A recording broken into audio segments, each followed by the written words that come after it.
Praise the Lord. இன்னைக்கு நம்ம ரகசிய வருகை குறித்து தான் பார்க்க போகிறோம். அதற்கு ஆதாரமாக 1 தெசலோனிக்கேயர் 5வது அதிகாரம் 2வது வசனம். இரவிலே திருடன் வருகிற விதமாய் கர்த்தருடைய நாள் வரும். அப்போ திருடன் வரதும் தெரியாது, திருடிட்டு போகிறதும் தெரியாது. அதே போல் ஏசப்பாவுடைய ரகசிய வருகையை யாராலையும் ப்ரிடிக்ட் பண்ண முடியாது.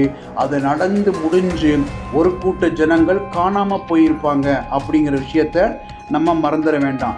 சரி, இதை குறித்து வேதாகமம் என்ன சொல்லுது அப்படின்னு பார்த்தீங்கன்னா, லூக்கா 17:36, வயல்வெளியில் இருக்கிற 2 பேரில் ஒருவன் ஏற்றுக்கொள்ளப்படுவான், மற்றொருவன் கைவிடப்படுவான். இப்போ வயல்வெளியில் எந்த டைமில் வேலை செய்வாங்கன்னா, காலை நேரத்தில் வேலை செய்வாங்க. அப்போ ரகசிய வருகை வரும்பொழுது ஒரு நாட்டுக்கு அது காலை நேரமாக இருக்கலாம். அடுத்தது 2வது வசனம் பாருங்கள். லூக்கா 17:35, திரிகை திரிக்கிற 2 ஸ்திரீகளில் ஒருத்தி ஏற்றுக்கொள்ளப்படுவாள், மற்றவள் கைவிடப்படுவாள். இந்த திரிகை திரித்தல் அப்படின்ற வேலை மத்தியான நேரத்தில் செய்யக்கூடிய வேலை. அப்போது ஏசப்பாவுடைய ரகசிய வருகை வரும் பொழுது கண்டிப்பாக ஒரு நாட்டிற்கு அது மத்தியான பொழுதாக இருக்கலாம். அடுத்தது பார்த்தீங்கன்னா, மத்தேயு 24:41, 2 ஸ்திரீகள் எந்திரம் அரைத்து கொண்டிருப்பார்கள், ஒருத்தி ஏற்றுக்கொள்ளப்படுவாள், மற்றவள் கைவிடப்படுவாள். இந்த எந்திரம் அரைத்தல் அப்படின்ற வேலை மாலை நேரத்தில் செய்யக்கூடிய வேலை. அப்போ ஏசப்பாவுடைய ரகசிய வருகை வரும் பொழுது கண்டிப்பாக ஒரு நாட்டிற்கு அது மாலை பொழுதாக இருக்கும்.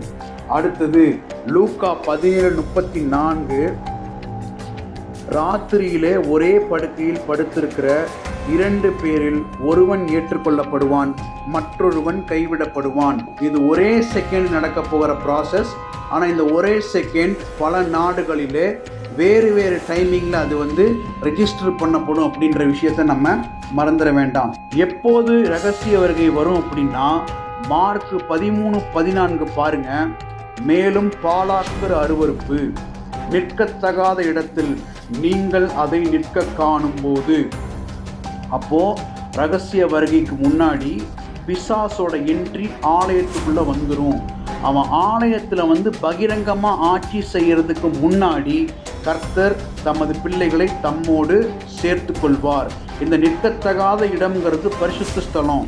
அந்த வார்த்தை எங்கே இருக்குது அப்படின்னா, மத்தேயு 24:15.